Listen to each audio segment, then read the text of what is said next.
Assalamualaikum warahmatullahi wabarakatuh. Salam sejahtera untuk kita semua. Kembali lagi bersama saya Ardian Muhammad Atorik di dalam podcast HMKMJ Kesmas. Yang tentunya salam HMJ Kesmas, not Superman but Super Team. Yes. Dan tentunya kali ini saya tidak sendiri, melainkan ditemani oleh rekan saya yang gagah dan tampan ini yang bernama. Perkenalkan, di sini saya Dimas Putra Perdana dari jurusan Kesehatan Masyarakat di Peminatan Kesehatan Lingkungan. Oke, Dimas Putra Perdana. Biasa dipanggil apa kalau boleh tahu? Dimas, Dim, Mas. Oh, Dim, Mas. Dim, Mas. Tapi di lingkungan keluarga dipanggil apa? Mas atau Dim? Dim. Oh, dipanggil Dim. Ya, Dim. Kalau pertemanan berarti Dimas ya? Dimas, Mas, kadang Dim. Nah, Dimas ini kalau boleh tahu asli dari mana dan tinggal di mana saat ini? Kalau aku tuh tinggal di Subang, asli orang Subang. Terus tinggal di Subang, lahir di Subang. Tinggal di Subang. Ya, asli Subang. Asli Subang ya. Karena kan takutnya ada orang yang misalnya asli Bandung tapi lama tinggal di Serang seperti itu, lama tinggal di Semarang seperti itu. Berarti asli Subang tinggal juga di Subang ya? Ya, asli Subang. Kalau kita ngobrolin perihal sekolah nih dari tingkat SD sampai dengan SMA itu di Subang juga? Ya, semuanya di Subang, SD, SMP, SMA. SD mana di Subangnya? Di SD Negeri Rosela Indah. Rosalia Indah. Rosela Indah. Oh, Rosela Indah, Rosalia sama bis ya? Iya, sama. Rosela Indah. Nah, oke. Nah, selama di SD ini adakah sebuah capaian prestasi ataupun pengalaman mengikuti lomba tertentu? Ada nggak? Di SD saya pernah mengikuti futsal sama sepak bola. Dua. Futsal dengan sepak bola. Tingkatnya tingkat kecamatan, kabupaten atau tingkat kabupaten? Oh, tingkat kabupaten. Ya, tingkat kabupaten. Achieve-nya apa? Capaiannya waktu itu di antara futsal dengan sepak bola ini? Achieve-nya maksudnya gimana ini? Ininya pencapaiannya apa? Apakah masuk ke dalam semifinal atau masuk sampai juara satu. Juara satu. Tingkat sekabupaten. Tingkat kabupaten. Yang futsal ini. Di sepak bola. Oh, yang sepak bola. Oh ya, luar biasa sekali. Ya. Nah, ketika kamu mengikuti turnamen sepak bola untuk tingkat pendidikan sekolah dasar ini ya, itu sebelumnya kamu ada gak rasa gugup ketika saat bertanding gitu? Oh, tentu sangat gugup, deg-degan. Kesang tiis, keringat dingin ya. Deg-degan juga ada gitu pastinya, cuma ya kalau di lapangan itu kan kita berjalan aja gitu ya. Kalau misalkan bertanding itu ya udah kita fokus ke pertandingan aja gitu, walaupun ada deg-degannya, nanti juga kesananya bakal terbiasa gitu bermain aja. Oh, jadi cara mensiasatinya itu dengan beradaptasi dalam pertandingan tersebut ya, sehingga kita saat bertanding bisa meminimalisir rasa gugup itu. Ya. Dan tentunya di dalam sepak terjang dalam dunia sepak bola ini maupun futsal, adakah hal yang melatar belakangi Dimas ini mau ikut serta di dalam kedua bidang olahraga tersebut? Entah itu mungkin karena kamu dulunya suka sepak bola, entah itu karena kamu didorong oleh orang tua, atau bagaimana? Kalau dari suka futsal atau sepak bola ini, dulunya tuh punya keinginan untuk ikut sekolah sepak bola atau SSB. Itu waktu dulu tuh. Nah, sempet mau ikut di perumahan aku tuh ngadain gitu ya, ada. Cuma karena hal yang tidak bisa ikut oleh orang tua ini, di situ nggak jadi ikut SSB ini, padahal dari niat hati itu pengen punya gitu keinginan untuk bisa kayak seperti orang-orang gitu, sekolah sepak bola tuh kayak gimana gitu. Oke, jadi hal yang membuat Dimas ke-trigger untuk fokus di dalam bidang futsal maupun sepak bola karena keinginan untuk menjadi pemain sepak bola dengan mengikuti sekolah sepak bola. Nah, maaf nih, agak privacy ya. Kalau boleh tahu alasan orang tua kenapa enggak mendorong Dimas ke dalam SSB ya? Alasannya tuh karena mengaji. Karena mengaji. Karena ngaji dulu tuh sangat excited untuk ikut latihan. Sebenarnya kan jarak rumah sama lapangan sepak bola tuh dekat banget ya, Iya. tinggal jalan aja gitu, tinggal nyebrang. Nah, alasan itu karena nggak diizinin tuh karena ngaji dulu waktu SD tuh sering ngaji gitu ke masjid. Setiap ngaji tuh jamnya tuh jam 4. Nah, orang tua tuh otomatis manggil, udahlah nggak usah ikut SSB aja, nggak usah, mending ngaji aja, cenah pulang gitu. Oh, jadi alasan terbesarnya nggak ikut serta di dalam SSB itu karena waktunya bentrok ya, Nah, antara waktunya bentrok. ngaji dengan juga mengikuti ikut Latihan. serta ya latihan. Nah, yang jadi pertanyaannya apakah latihan SSB ini setiap saat atau hari-hari tertentu aja? Hanya hari tertentu sih gitu. Tertentu aja yang Ya, kebetulan. contohnya misalkan Senin, Rabu, Jumat misalkan. Nah, di waktu itu tuh mau banget awal-awal latihan ikut itu tuh, cuma sama orang tua nggak diizinin. Oh, nggak diizinin. Nggak diizinin karena ngaji itu. Karena waktu ngaji ini ngerangkap dari Senin sampai Sabtu atau Jumat nih? Biasanya Jumat kalau sekolah madrasah kayak gitu. Setiap hari Senin sampai Jumat, Oh, Senin sampai Jumat. setiap sore. Nah, dari situ pernah gak kepikiran untuk carilah sekolah sepak bola yang lain yang jamnya di luar dari jam sekolah madrasah atau ngaji? Iya. Dari lihat sekolah sepak bola di luar juga, dilihat-lihat tuh semuanya itu latihan rata-rata setelah asar. Hampir sama ya. Ya, jam setengah 4. Mau di kawasan perumahan Dimas sendiri dan di luar sendiri. Gitu. Oh, jadi maupun di kawasan perumahan Dimas maupun di luar itu waktunya sama ya, kayak Waktunya sama, SSB iya. di kawasan perumahan Dimas gitu, Iya. untuk mengikuti lomba, bukan lomba, maksudnya sekolah sepak bola ini ya.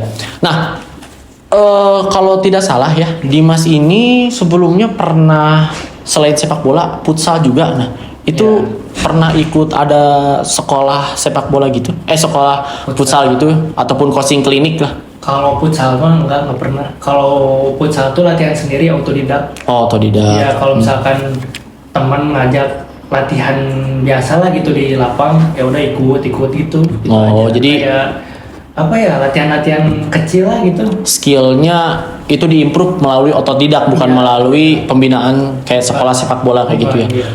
Tapi selama SD ini kan barusan pernah jadi juara saat di bidang futsal ya, Iya. di bidang sepak bola. Nah, futsal juga pernah.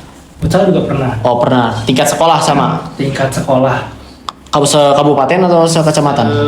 Kabupaten sama. Sama oh berarti sama-sama juara ke-1 di tingkat kabupaten ya, di sekolah yang sama. Oke, ini sebuah pencapaian yang luar biasa. Nah, selain pencapaian dalam dunia olahraga, pencapaian dalam dunia akademis bagian dalam mata pelajaran seperti itu pernah juga. Kalau akademi nggak pernah sih, kayak ranking 1, 2, 3 tuh nggak pernah. Cuma ya kalau dari pencapaian, kalau dari akademi itu sebenarnya Dimas tuh nggak terlalu ini ya gitu, ada ininya gitu.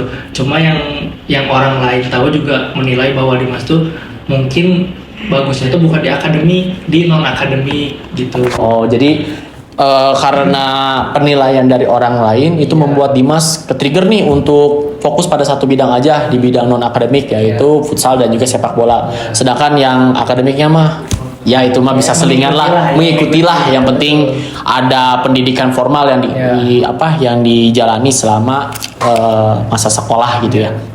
Nah, selain pencapaian nih dalam tingkat sekolah dasar, pernah juga ada momen gitu yang membuat Dimas berkesan selama SD, pernah ada nggak?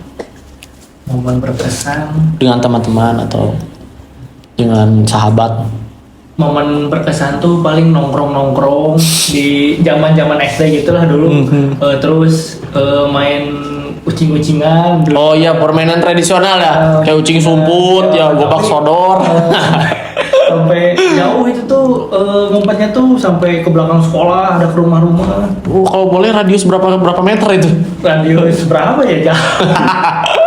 Tapi bukan maghrib-maghrib kan mainnya kan? Bukan, sampai pernah telat masuk sekolah. Cuma gara-gara main ucing sumput. Konyol. Konyol. Tapi gak apa-apa sih, yang penting ada bidang yang kamu improve ya, sehingga memberikan pencapaian yang luar biasa. Ya tentunya berguna lah buat nanti di kurikulum vitae ya, di CV kamu. Kenang-kenangan. Ya, jadi kenang-kenangan juga. Pasti dapat piala, apalagi kalau dapat piala gitu ya. Nah, Naik, oke, dari SD beranjak ke SMP. Nah, di tingkat SMP ini apakah dua bidang olahraga tersebut berlanjut ataupun stuck gitu? Masih berlanjut. Masih berlanjut. Masih berlanjut. Kalau di SMP sama futsal jalan, sepak bola juga jalan. Nah kalau di SMP itu kan tantangannya lebih berat ya gitu. Iya. Terus dari akademik juga harus diseimbangkan, dari non akademik juga harus diseimbangkan gitu. Apalagi dari SMP itu kan selalu banyak event-event atau perlombaan, harus banyak izinnya gitu, dan tertinggal juga kan pelajaran harus dikejar kan. Gitu. Dikejar. Ya sama kalau dari event itu kayak gitu kalau futsal. Oh, sama ya. Ya mau tidak mau ketika kamu mau fokus nih ke dua bidang tersebut, kamu bakal dispensasi nih. Ya. Misalnya dalam kegiatan belajar dan mengajar. Nah, kalau untuk di SMP itu sendiri kayak bidang ekstrakurikuler sepak bola ada ataupun ikut apa sih? Bukan dari SMP ini yang naungannya. Oh, kalau sepak bola sama futsal itu nyatu. Oh, nyatu. Ya satu pelatih. Satu pelatih. Ya masih satu orang lah gitu, masih didiknya sama gitu sama satu orang. Dari SMP ini ikut perlombaan pernah dapat juara juga kayak sebelum waktu tingkat SD itu. Dapat itu juara 2 sama juara 3. Oh, juara 2 3. Ya, Juara 2. Juara 1. Juara 2 kalah di final pasti ya. Iya. Kalau juara 3 kalah di semifinal kan perebutan juara ketiga. Iya. Juara 3. Itu perhelatan sepak bola di stadion sepak bola atau di lapangan Tarkam kayak gitu? Kalau sepak bola di stadion ada khusus. Oh, di stadionnya. Persikas yang sekarang masuk Liga 2. Oh, masuk Liga 2 ya. Iya. Tapi lapangannya juga lapangan bukan kayak sawah lagi sih. Sekarang udah bagus. Oh, udah bagus. Walaupun ya banyak lah yang diperbaiki. Iya, banyak diperbaiki ya. Oke, itu untuk sepak bola dan untuk futsal ya pastinya di GOR gitu kan? Iya. Gak mungkin di lapangan. Tapi pernah pakai di lapangan Serbaguna juga atau di gedung Serbaguna gitu pernah? Kalau futsal enggak sih, lebih ke lapang futsal. Oh, lapang futsal ya. Dan kita melihat nih antara futsal dengan sepak bola pasti kan ada perbedaan yang sangat signifikan dan juga mencolok ya, mulai dari jumlah pemain, mulai dari lebar lapangan dan juga stamina yang dikeluarkan. Dari kedua itu tuh mana yang lebih capek nih? Banyak yang bilang sepak bola capek, futsal lebih capek. Cuma kalau menurut saya tuh yang lebih capek tuh futsal sih. Futsal. Kalau sepak bola tuh bisa ada jalannya. Kalau futsal mah harus gerak semua kan. Kalau futsal tuh ganti posisi kan, tukar posisi gitu. Rotasi. Kalau sepak bola kan masih bisa ada back, pemain tengah gitu kan. Nah, masih bisa jalan lah gitu. Oh, jadi menurut pandangan kamu futsal itu intensitas permainan dan juga olahraganya lebih lelah, lebih capek ya daripada sepak bola. Kalau sepak bola meskipun ruang permainannya lebih luas kan, yang terpenting ada 11 pemain gitu ya. Di sisi lain kita bisa jogging-jogging santai. Betul. Ataupun yang lebih parah bisa diem. Sedangkan futsal kan bagaimanapun juga harus terus bergerak kan, berotasi antara pemain, apalagi kalau misalnya tensi permainannya tinggi gitu ya. Nah, sering kali nih ketika kita fokus atau berkutat dalam dunia olahraga, pasti yang menjadi hantu dalam bagi seorang atlet cedera. Nah, Dimas ini pernah mengalami cedera nggak? Pernah. Cedera apa itu? Pernah. Ankle. Wah, pasti pemulihannya lama itu. Lama. Berapa bulan kalau boleh tahu? Enggak sih, enggak berbulan. Oh, enggak berbulan-bulan? 2 minggu lah. Oh, 2 minggu. 3 minggu gitu lah, enggak sebulan lah, sebulan paling kurang gitu. Itu dibawa ke rumah sakit ke tukang urut. Nah, dikompres. Oh, dikompres doang. Pakai es batu. Oh, pakai es batu. Nanti juga reda sendiri. Ya. Kalau diurut makin ini.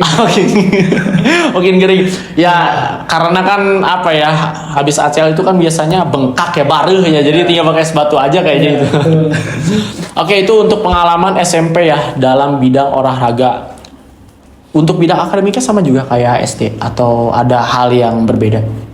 Kalau akademi kebantu lah sama sama sih sebenarnya. Sama halnya kayak SD ya. Ya sama aja, mungkin sama les sehari-hari mungkinnya kebantunya sama seperti itu. Nah, tentunya kan ketika kamu memilih menjadi ya istilahnya atlet lah dalam dunia sepak bola dan juga futsal, otomatis kan ada beberapa waktu yang kamu harus prioritaskan. Misalnya ya tentunya kan kamu pasti memprioritaskan waktu kedua olahraga tersebut nih. Iya. Dan waktu untuk belajar pasti bentrok dan kamu Iya. harus mengejar ketertinggalan. Nah, pengalaman rumit apa yang kamu rasakan selama itu? Pengalaman yang rumit yang saya rasakan tuh panik. Panik. Terus tertinggal sama orang kan, orang sudah kemana, saya baru di sini gitu kan. Ya otomatis harus nanya gitu ke teman atau ke si guru yang ngajarin. Di antara teman-teman kamu cuma kamu doang itu yang apa istilahnya kalau dalam dunia belajar itu yang maraton gitu untuk ngejar ketertinggalan. Sama semuanya yang ikut, pokoknya setiap ada lomba gitu ya, setiap nggak futsal bola aja gitu, kayak lomba yang lain juga mereka juga tertinggal. Oh, tinggal. Iya. Jadi enaknya bisa bareng-bareng ya daripada Iya. harus maraton sendiri, Iya. sangat berat banget gitu. Dan bagusnya dan si guru ini tuh baik gitu, bisa ya udahlah ikut aja gitu, kalau misalkan tertinggal juga nanti juga mengikuti gitu. Oh. Atau kamu baca sendiri aja gitu materi yang Udah bisa tertinggal. mentoleransi gitu ya. Toleransi gitu. Udah bisa mentoleransi. Tapi pernah nggak sih kamu kepikiran ketika kamu menjajaki tingkat SD dengan SMP itu kepikiran untuk masuk sekolah olahraga kayak di Ragunan seperti itu? SMP. Iya, masuk SKO lah sekolah. Oh, tadinya mau. Cuma nggak dapat perizinan. Bukan, telat daftar. Oh, telat Ya, daftar. daftar tuh waktu dulu tuh di penutupan tuh 18 Maret 2020 kalau nggak salah. 2020 atau 2000 berapa ya, 18 kalau nggak salah. Lulus dari SMP tuh tadinya mau daftar ke SKO Ragunan. SKO Ragunan. Ya, yang di Jakarta itu, cuma karena daftar telat ya udahlah. Tapi kamu pernah nggak ada keinginan untuk nunda dulu nih untuk gak sekolah, kita lanjutin sekolahnya di tahun depan untuk daftar lagi? Oh, enggak. Enggak. Lebih baik mengikuti, ya udah berjalan aja. Oh, berjalan aja ya. Daripada harus tertinggal sama sekolah gitu. Daripada tertinggal dengan angkatan kamu sekarang Iya, ini. betul. Itu untuk di usia SMP, beranjak ke usia SMA nih ya. SMA. Nah, di SMA ini sama ikut turnamen kayak gitu. Masih berlanjut. Masih berlanjut. Masih berlanjut. Oh, dua bidang ini. Dua bidang ini masih berlanjut. Tapi naungannya sama kan kayak SMP lagi? Naungannya sama seperti itu. Oh, jadi satu ekstrakurikuler itu ada dua olahraga ya?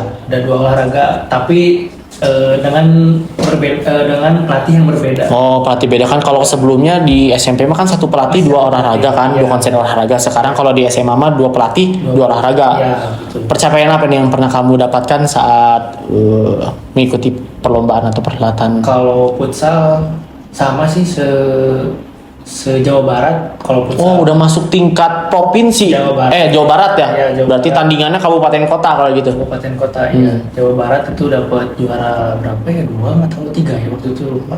Sama kayak SMP. Sama kayak SMP. Nah, kalau bolanya itu LPI. LPI, Liga Pelajar Indonesia, Iya. iya. Nah, kalau yang tadi yang berapa yang futsal yang tingkat Jawa Barat itu ya? Iya. Itu pergelarannya di mana? Di kota mana kalau betul? Di Kota Subang. Oh, kotanya. di Subang ya?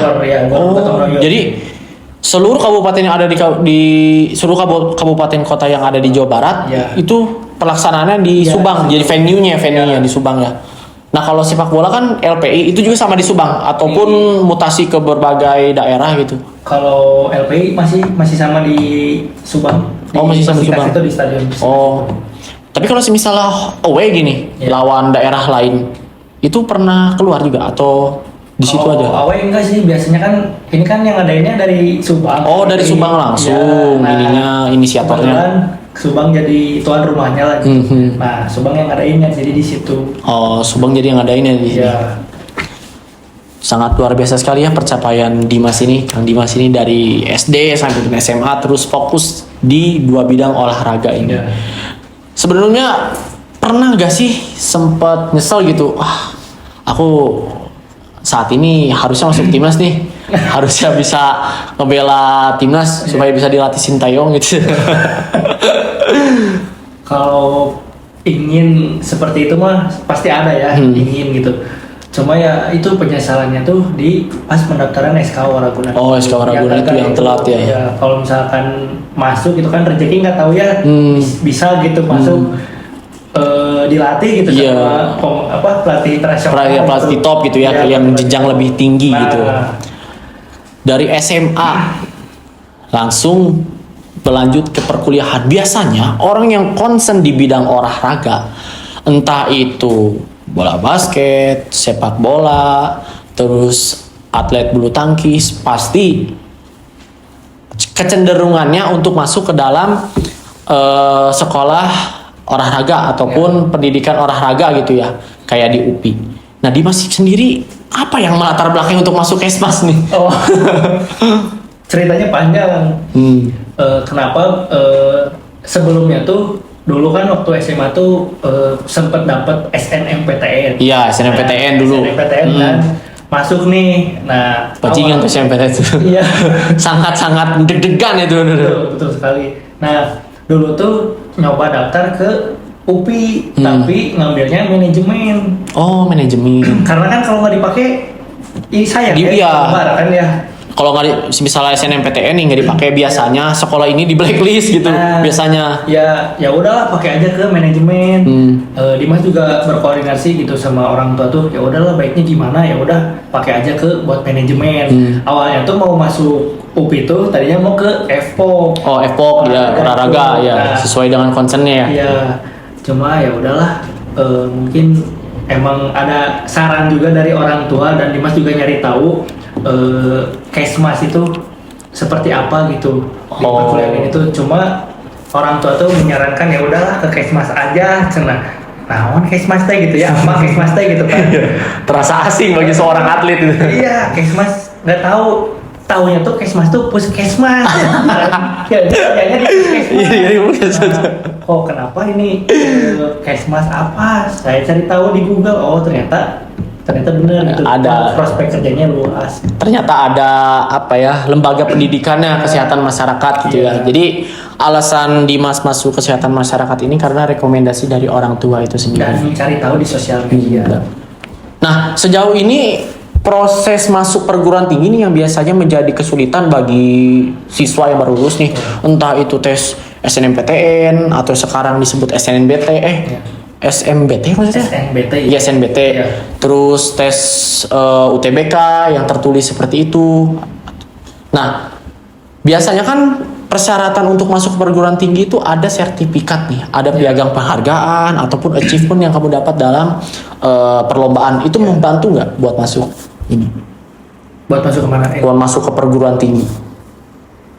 Sebenarnya masuk tuh masuk ya, cuma ya itu tadi saran dari orang tua itu ya udah ke Kesmas aja gitu. Sebenarnya emang bisa dipakai kan itu tuh dari piagam-piagam yang udah didapat tuh. Cuma kan jalur prestasi ya. Ya mungkin emang saran dari orang tua tuh ya udah masuk Kesmas aja gitu. Cuma kan dari pikiran Dimas tuh tadinya pengennya ke FPO gitu ya. FPO sendiri. Ya mungkin sekarang rezekinya udah di Kesmas gitu. Udah di Kesmas. Iya. Jadi bagaimanapun juga yang ngalir aja lah untuk masuk Kesmas gitu. Apalagi kan sebelumnya Dimas itu pengen masuk SKO itu ya, sekolah SKO ya. Ya pas SMA. Iya. Itu juga kan adanya sebuah momen yang sama. Yang pertama masuk SKO tidak jadi karena telat daftar. Sedangkan ini masuk FPOK tidak jadi karena persetujuan dari orang tua seperti itu. Betul. Dan rekomendasi dari orang tua untuk masuk kesehatan masyarakat. Selain itu juga hal yang membuat kamu untuk masuk kesehatan masyarakat, ada gak dorongan ataupun rekomendasi dari selain ibu kamu? Oh, saya melihat kakek saya. Oke. Dulu kakek saya kerja di rumah sakit sebagai tenaga kesehatan. Nah, saya itu terinspirasi dari kakek saya ingin menjadi tenaga kesehatan gitu. Oh, tenaga di rumah kesehatan. sakit atau di tempat-tempat tertentu. Kalau boleh tahu tenaga kesehatan apa? Perawat atau analis ataupun Sepertinya perawat. Kan? oh, perawat ya sebelumnya. Iya. Jadi selain dari rekomendasi dari orang tua, inspirasi kamu terhadap kakek kamu juga sebagai nakes pengen diwariskan juga ya Ya, ternyata. betul. Pengen diwariskan juga untuk masuk kesehatan masyarakat. Nah, setelah masuk kesehatan masyarakat nih, kalau boleh tahu masuk kesehatan masyarakatnya via PMDK? Berarti? PMDK, betul. Oh, rapot ya. Jalur rapot. Dan tentunya di jalur rapot ini kan pastinya pertimbangan dari nilai ya. Iya, betul. Dari penghargaan ikut serta dalam lomba ada juga. Kalau PMDK itu nggak menyangkut pautkan sama penghargaan. Kalau nggak menyangkut pautan Iya, dengan ini ya. kalau PMDK itu daftar ke Kesmas itu dari nilai disatukan dari nilai kelas 10 SMA sampai ke kelas 12 SMA. Paralel gitu Iya, kan. Pak. Iya. Dari semester 1 sampai dengan semester 6 gitu ya. Ya. Kalau di jenjang pendidikan SMA. Nah, sejauh ini ketika Dimas sudah mulai kuliah di jurusan kesehatan masyarakat dari tingkat 1 sampai dengan tingkat ke-7 nih. Apa yang kamu rasakan dan apa pandangan kamu terhadap Kesmas ini gitu keilmuannya? Kesmas itu terbilang sangat santai. Santai. Iya. Itu pandangan umum orang. Nah, Kayak santai. kenapa saya bisa bilang santai itu? Karena emang saya merasakannya seperti itu gitu dari semester 1 sampai semester 4. Nah, dari semester 5 yang baru mulai terasa itu semester 5 sampai semester 7. 5, 6, 7 ini baru terasa gitu. Ya mungkin dari semester 1 sampai 3 ini sampai 4 ini terbilang sangat santai. Ya mungkin 5, 6, 7 ya banyak tugas lah gitu seperti itu. Maksud dari terasa ini apa? Apakah dari segi beban penugasannya yang numpuk ataupun dari segi mata kuliahnya yang sulit? Dari mata kuliahnya juga sangat lumayan gitu dan harus dipikirkan lebih matang lah gitu untuk kedepannya tuh kita kan di semester 6, 7 ini udah peminatan gitu. Banyak yang harus dipikirkan seperti skripsi gitu dan laporan yang lainnya. Iya, laporan lainnya. Nah, menurut kamu sendiri ini mata kuliah tersulit di Kesmas itu apa?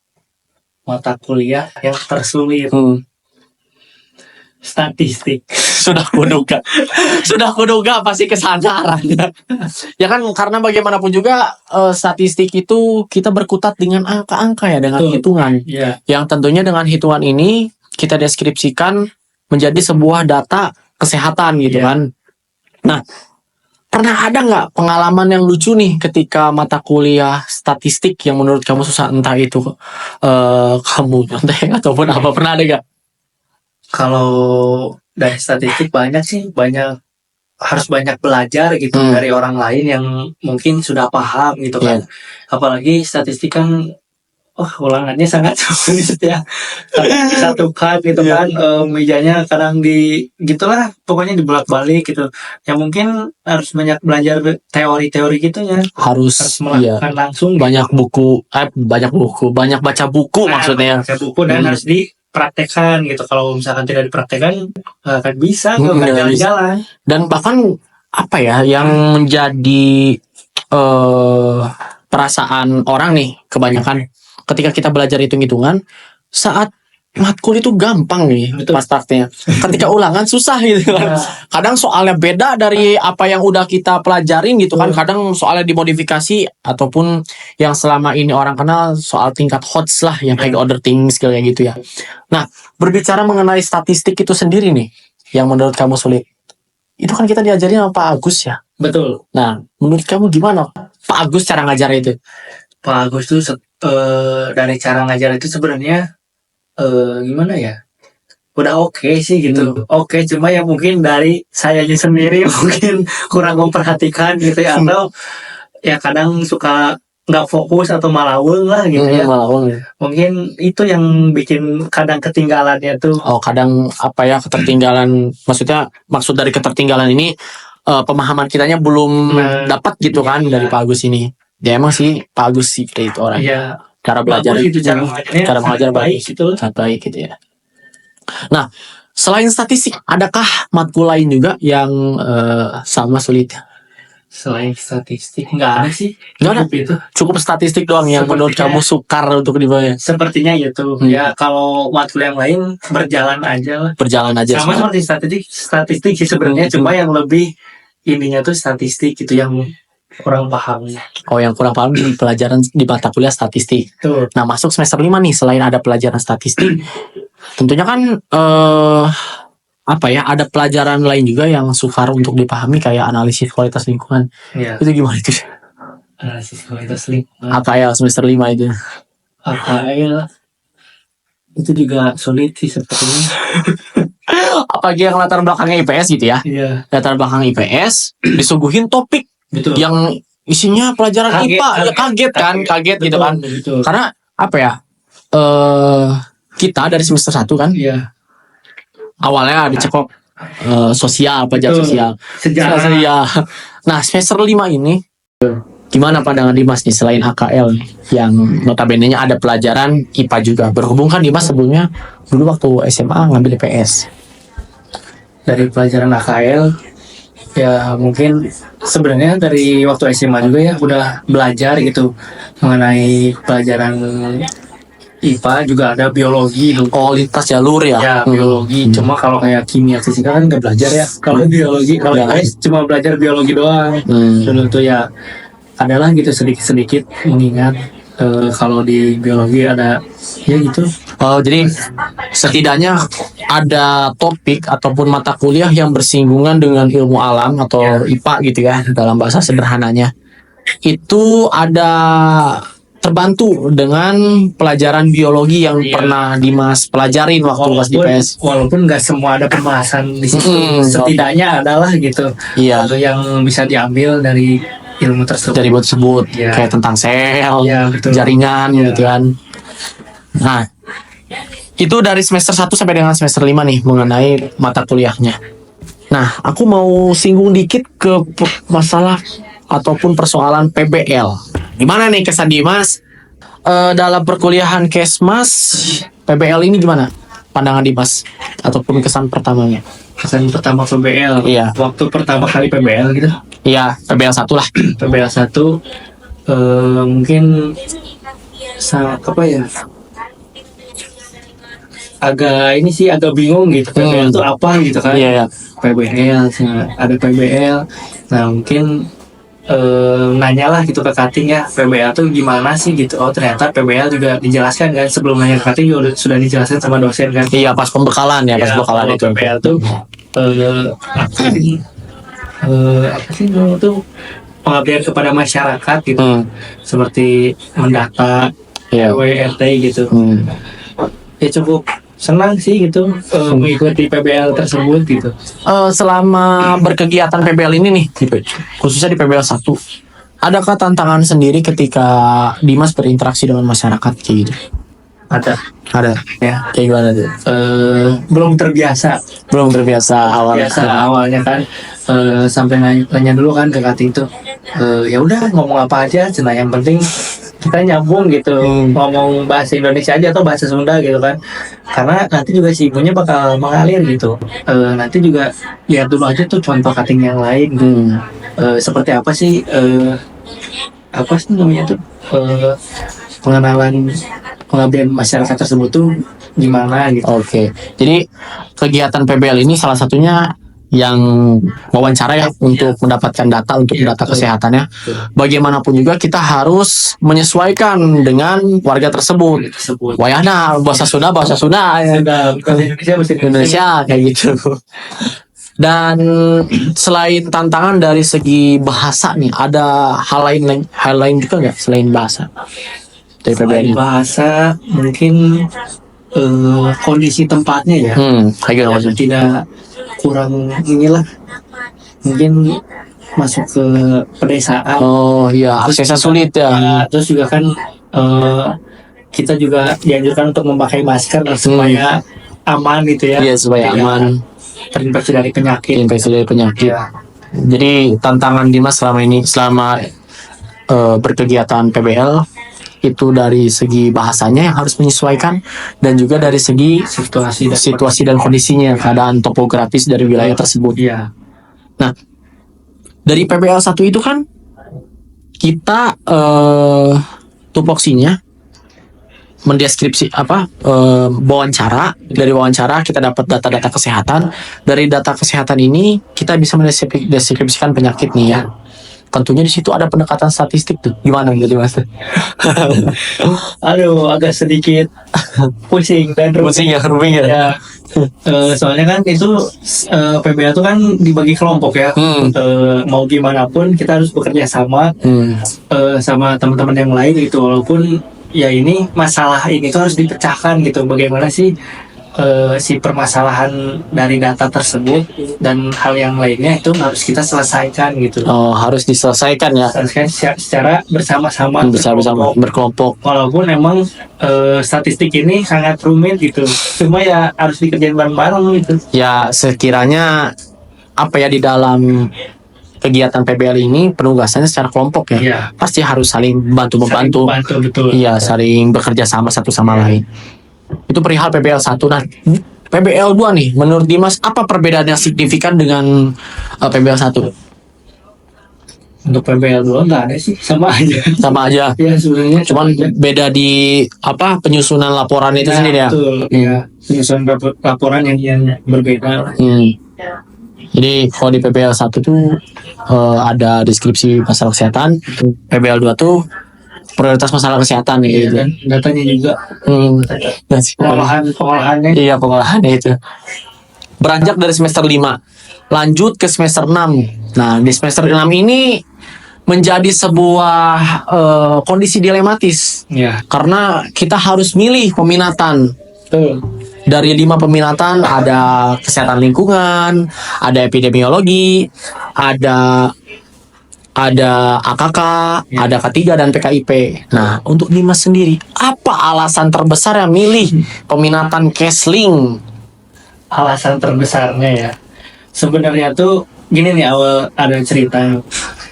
Awal mula sebelum masuk kesehatan lingkungan tuh awalnya ingin masuk ke K3. Oh, K3 Betul. awalnya. Nah, mungkin banyak dari omongan orang juga ya, Cena. Dan Kating juga bilang, Cena, ya udahlah masuk AKK aja, ya udahlah masuk K3 aja, ya udah masuk casing aja, Cena. Ya udahlah, mungkin Dimas pilihnya itu kesehatan lingkungan karena dari awal emang inginnya memilihnya kan K3 ya. Ingin cobalah gitu. Cuma dilihat lagi gitu, kesehatan lingkungan tuh seperti apa gitu kan. Sama sih K3 juga kayak gitu. Ya udahlah cari tahu dulu kan kayak gimana. Oh, ya udah mungkin ini juga masuk gitu. Dan kenapa milih kesehatan lingkungan juga itu jawabannya yang tadi, ingin melanjutkan kakek Dimas sendiri gitu. Oh, Dan jadi dari petugas apa ya, perawat lah masuk lah gitu ke kesehatan lingkungan itu. kalau berarti dalam tugas kakek Dimas sendiri sebagai seorang perawat pernah juga mengurusi hal-hal yang berkaitan dengan lingkungan.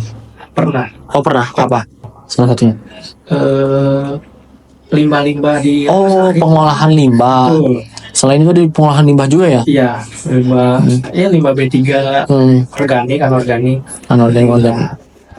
Nah, untuk perihal kesehatan lingkungan nih, topik yang dipelajari kan sebagian besar bersinggungan dengan IPAK ya.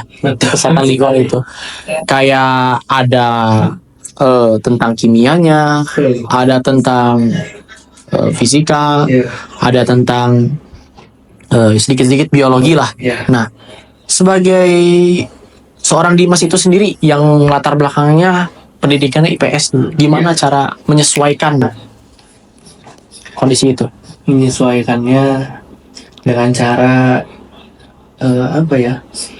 Mungkin lebih apa ya, mendengarkan ini ya, apa? Dari pengalaman-pengalaman orang gitu kan.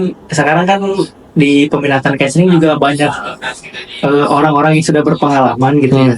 Nah, Dimas tuh mendengar dari pengalaman-pengalaman orang gitu, yang mungkin ini yang membuat Dimas tuh ya udahlah gitu, melanjutkan ke depannya itu seperti apa gitu. Jadi ya udah berjalan aja gitu, walaupun ini Dimas dulunya IPS gitu. Di samping itu harus menyesuaikan, beradaptasi ya. Ya belajar lah. Ya, belajar lebih intensif. Ya. Terus juga barusan disinggung kalau Dimas sharing-sharing dengan orang-orang yang sebelumnya pernah berkutat di Kesling itu sendiri ya. betul. Jadikan sebagai referensi dalam proses pembelajaran di Kesling itu sendiri. Nah, sejauh ini selama Dimas masuk peminatan kesehatan lingkungan nih, apa nih hal yang tersulit nih kalau boleh tahu? Hal yang tersulit di peminatan counseling ini sebetulnya banyak sih. Apa aja tuh kalau boleh tahu? Kayak pengenalan limbah-limbah, terus limbah rumah sakit gitu ya, limbah yang lainnya gitu. Ini juga masih kurang paham gitu. Masih belum memahami secara komprehensif gitu ya tentang berbagai macam klasifikasi limbah-limbah itu Selain sendiri. limbah itu juga yang mungkin harus banyak-banyak belajar atau mencari tahu sih seperti apa gitu limbah tersebut tuh. Harus mencari referensi ya, Ya, betul. referensinya luas supaya proses pembelajaran Kesling ini bisa menyesuaikan dengan yang lainnya. Betul. Nah, selain Dimas ingin mencari tahu dan juga mengikuti inspirasi dari seorang kakek Dimas sebagai tenaga kesehatan, adakah motif lain yang membuat Dimas ke-trigger untuk masuk Kesling? Ada alasan lain? Alasannya nggak ada sih itu. Itu aja. Ingin meneruskan seorang kakek gitu. Ada juga dari orang tua gitu. Iya. Ya mungkin coba aja dulu gitu ke kesehatan lingkungan. Cuma kan yang memilih itu dari saya sendiri gitu ya, bukan dari suruhan orang tua atau paksaan dari orang tua gitu. Ya mungkin saya itu memilih Kesling itu dengan hati saya sendiri. Oh, dengan hati kamu sendiri ya? Mungkin tadinya akan memilih K3. K3, oke.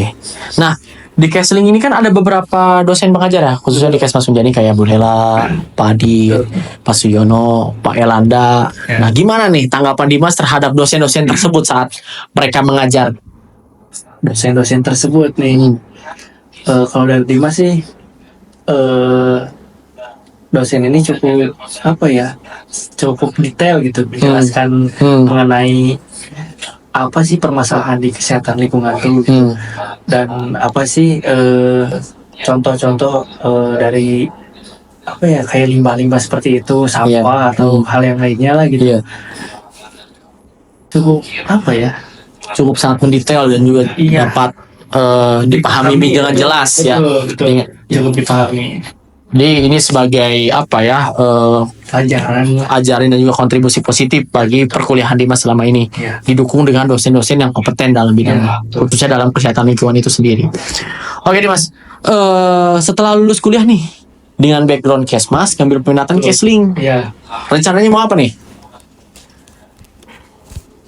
Semuanya kan pasti semua orang juga yang ingin lulus kuliah itu inginnya bekerja ya. Iya. Nah kalau aku tuh pengennya insya Allah gitu kalau ada rezekinya inginnya di dekat atau di rumah sakit. Oh, masuk ke dalam instansi pemerintahan gitu ya, dengan background atau kompetensinya sebagai kesehatan masyarakat ya. Jadi sangat panjang sekali perjalanan Dimas ini, dari mulai jadi seorang atlet, dari 3 jenjang pendidikan, kemudian jadi mahasiswa Kesmas, masuk Kesling. Ya harapannya mungkin dengan adanya passion yang berbeda ini bisa diintegrasikan sehingga menjadi sebuah skill set lah yang berguna dalam dunia kerja dan juga bermanfaat bagi nusa dan bangsa pokoknya. Oke Dimas, tentunya nih dalam proses perkuliahan ini yang menurut kamu santuy, yang gaya belajarnya enak, terus juga pembahasannya sangat kompleks ya untuk di dalam jurusan kesehatan masyarakat ini. Mungkin ada teman-teman Dimas, saudara, sanak atau kerabat nih, atau dari teman-teman kalian yang masih bingung nih buat masuk jurusan, buat lulus nih setelah SMA mau masuk jurusan apa ya, mungkin dari Dimas bisa ngajak mereka nih. Oke, buat teman-teman yang ingin melanjutkan ke perguruan tingginya bisa masuk ke Kesmas. Nah, karena Kesmas itu sendiri ada di bidang yang fokus pada kesejahteraan pada orang banyak, bukan hanya individu. Teman-teman juga agar bisa belajar mengenai kualitas hidup, meningkatkan kesehatan dan juga mencegah penyakit. Itu saja dari saya. Buat teman-teman juga yang ingin masuk Kesmas agar bisa membawa perubahan terhadap masyarakat itu sendiri. Oke, sampai sudah di segmen akhir ini, saya Ardian Muhammad Atarik dari podcast HMKMJ Kesmas. Salam Kesmas, not Superman, but Super Team. Yes. Wassalamualaikum warahmatullahi wabarakatuh.